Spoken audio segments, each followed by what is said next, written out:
Today is March the 15th, 2019. This is Kenyatta speaking from the East Baton Rouge Parish Library in Baton Rouge, Louisiana. Joining me today is Mr. Charles Baptiste, and he was born on February 27, 1947. All right, and his residence is Baton Rouge, Louisiana. Alrighty. Mr. Charles has spoken about his wartime experience at the library in the past and has agreed to this interview for the Veterans Project. Welcome, Mr. Charles, and thank you for participating in the Veterans Project. Would you state, just for the record, the branch of the service in which you served? U.S. Navy. And are you proud of it? Very much so. And do it again if they let me. Alrighty, where did you grow up? I was reared in Plaquemine, Louisiana, and I went to Iberville High School, graduated from Iberville High School, went in the Navy July 13, 1964. Alrighty, tell us about your family. My family was a loving family. My mother and father, when I was 9 years old, they separated. But my mom brought all of us up. There was 9 boys that she had to contend with and 4 girls. So it was a rough life, but we learned how to make do with what we had on a daily basis. We didn't have a television until very late in life. We were still hauling ice into the ice box. It was literally an ice box. It was not a refrigerator per se. And from there, I graduated from high school. I had a fun childhood. We played games and made games. We didn't have anything like these video games that kept our attention.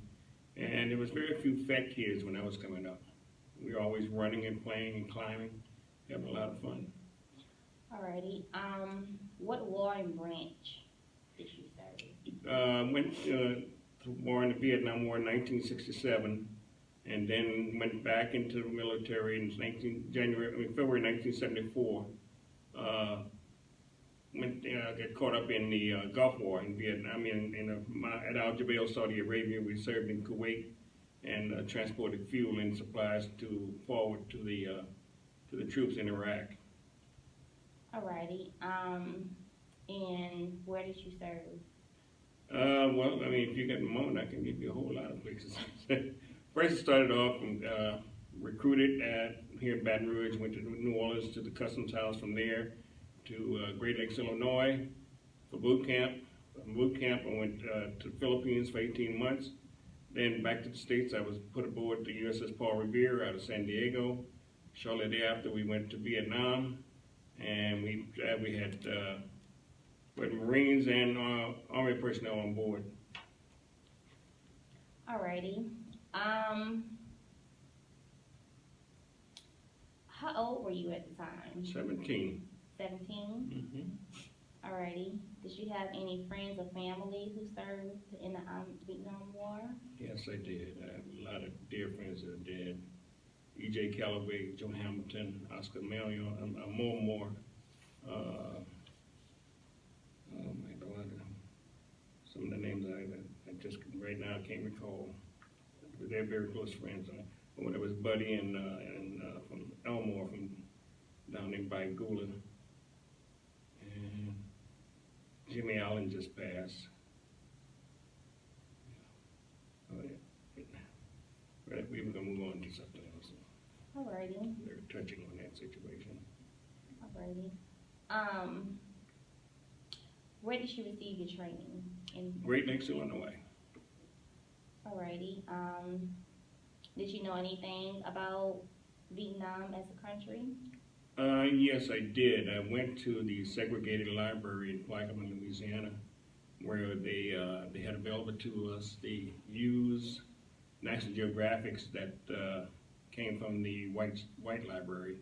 A lot of times the page is torn out, the front is torn off, but I was still able to travel in my mind in the National Geographics. And I learned a lot about the world in general as far as travel was concerned.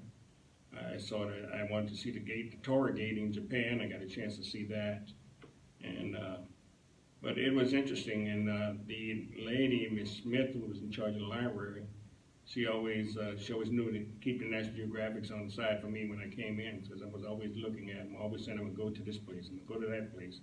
And in all reality, I was able to go to many of the places I saw in the National Geographics. Alrighty. Did you have any opinions about U.S. involvement in the Vietnam at the time? No, I had no opinion because if you look in all reality, it was a large portion of blacks that was in Vietnam and then poor whites that was in Vietnam. And I had nothing to say about it because I didn't know what I was doing, young kid, and I didn't get drafted. I volunteered. So I missed the Army and went in the Navy with all my other brothers. I have 8 brothers, went in the Navy, and one of the 8 brothers served in the Army and in the Navy.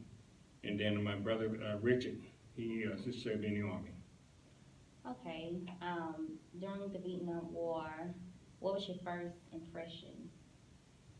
Well, we went through drills after drills, practicing, we put the boats over the side, seeing that the Marines get to the beach.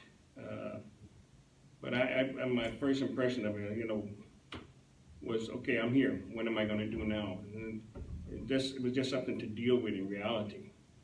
It was all a shock to me. I'd never been to a place like Vietnam. I didn't hear, at night you would hear the battleships firing offshore. And when they dropped around, or when the B-52s would drop around, it felt like it was like a shockwave that came across the water, and if you had feelings in your mouth, it really, really affected you. Alrighty. Did you have contact with your family and friends while you were in Vietnam? I did. I called my mom from the phone when we went on shore to go to the office over there to pick up personnel and supplies. I got a chance to call my mom from Vietnam and talk with her. I made 2 calls to her from Vietnam. Alrighty. What was your job assignment? I was an administrative clerk. This was called personnelman, and I was a personnelman, which was a PNSN, was an E3, and my job was to maintain the ship's records for personnel and assist with the captain's office and any typing that had to be done. But in reality, your job as a personnelman didn't make any difference one way or the other. When it came to putting the troops over the side, we had to be at a station, and it's called a debark station. And that's where they leave the ship going to the beach. And then I went on my boat that I was going in, I was riding in, I was with the 50 caliber machine gun. Never used it, never had a need to use it because the beach was secured. And we dropped the Marines and Army personnel off on the beach. Alrighty. What was the weather like in Vietnam? Hot, very hot. Have you seen the movie Good Morning Vietnam with Robin Williams? If not, oh, young lady, you missed a lot. If you like laughter, it's very humorous. But get a chance to look at it. And he gave his expression he says, hot. It's damn hot. It was hot, extremely hot. How was the food? Aboard ship, food was great, but on shore, we welcomed an opportunity to get a po' boy sandwich or something to that effect, but that was it for us on the beach. Food, in reality, the food we ate on the beach was K rations or C rations, one of the two, whatever came on the ship on the boat with us. Alrighty. Did your attitude about the war change as it progressed? If so, how? It did change. It became more of a defensive posture because then I asked myself, why am I over here, assisting with killing people I don't know nothing about? It's kind of like a realization of Muhammad Ali said, Vietnamese never did us nothing. So I don't want to go into the racial issues, but that's true. The Vietnamese never did us, as black never did us anything. Alrighty, did you witness any racial discrimination? I dealt with 2 individuals on board the ship with racial discrimination, one named J.C. Higgins, the other one named David Brown. I was the only black in my office, in the office I was assigned to, and they didn't like that. So every time they got a chance to mess with me when I had to go to a working party, they walk up behind me and then tell me, send your behind on out of here. It was very negative. It wasn't that wasn't that pleasant. So yeah, I had to deal with those two individuals whenever I was on the deck, the main deck. They always seemed to run into me. Yeah. Alrighty. What was your main mission while in Vietnam? Support the ship, support the personnel that was going ashore. Uh, keep daily records on how many people we had on board.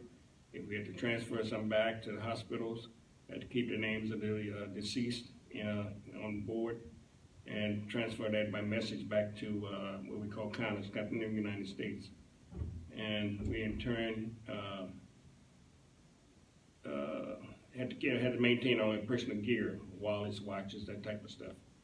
And had to do a like inventory of each body that was in the refrigerator. We had a refrigerator mounted on the ship on number 3 hatch that was used to put dead bodies in that came back with a Ziploc bag. We call them Ziploc bags, but they were body bags.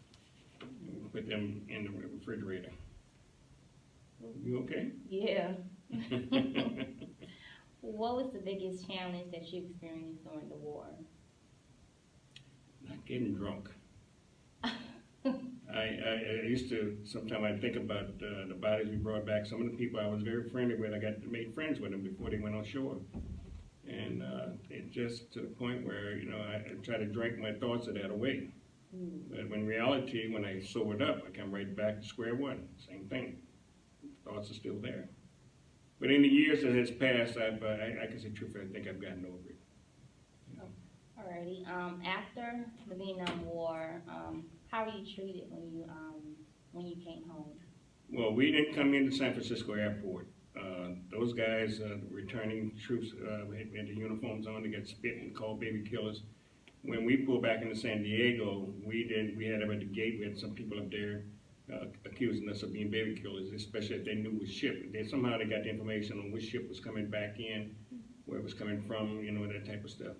And if they saw the patch on your shoulder, on your right shoulder, like mine was USS Paul Revere, as a troop transport, they knew that we had taken the Marines over and brought some dead ones back. Okay. Did you have any difficulties readjusting to society when you returned home? No, I didn't have any problems when I got back home. My biggest thing was trying to find a job, and I was always told, it's ironic, I was overly qualified. I took a typing test. I did 75 words a minute, and they told me I was overly qualified. They just needed a young person that was a clerk that could do a little typing. I said, well, you haven't asked the individual, do you have a job such as a janitor that I can do, and maybe I can move up to the position that you might have for me? Oh, no, and that was it. That's the discrimination I faced when I came back home. I couldn't find a job. So I had to go to New Orleans I went down to Southern. A friend of mine told me to come to Southern University in New Orleans to apply for a security guard job on campus, and I got that job. Alrighty. Did you benefit from GI Bill? No, I never did go to school on the GI Bill. I had things that kept me away from going to school, and I keep saying one day I'm going to go back to school. Would it be worthy of me going back to school? If they did an interview and asked me what and did about the same things, I could probably, go beyond the entry level.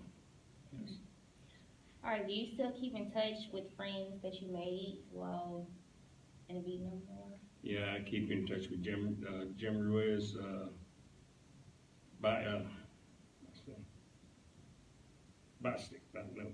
Eric Boswell, and there's Fred Martin, Leroy Anderson. So many of them I can still talk with. And what's your next question? Do you ever experience flashbacks? I do, but I've learned how to deal with them. Well, especially, I've had flashbacks where I've actually gotten into a fight with my wife in the bed. So, regretted that I did. So finally we resolved that issue. She started sleeping in one bedroom, I slept in another. And then I had a habit of kicking. It felt like somebody was holding me down, and I would always come up, like I'm short-winded. I always gasping for breath. But I think since I use the CPAP now, which allows to help me breathe. I don't have that problem anymore. So, yeah. Alrighty. What is your view of the use of the Agent Orange? You touch a bad subject there. Agent Orange.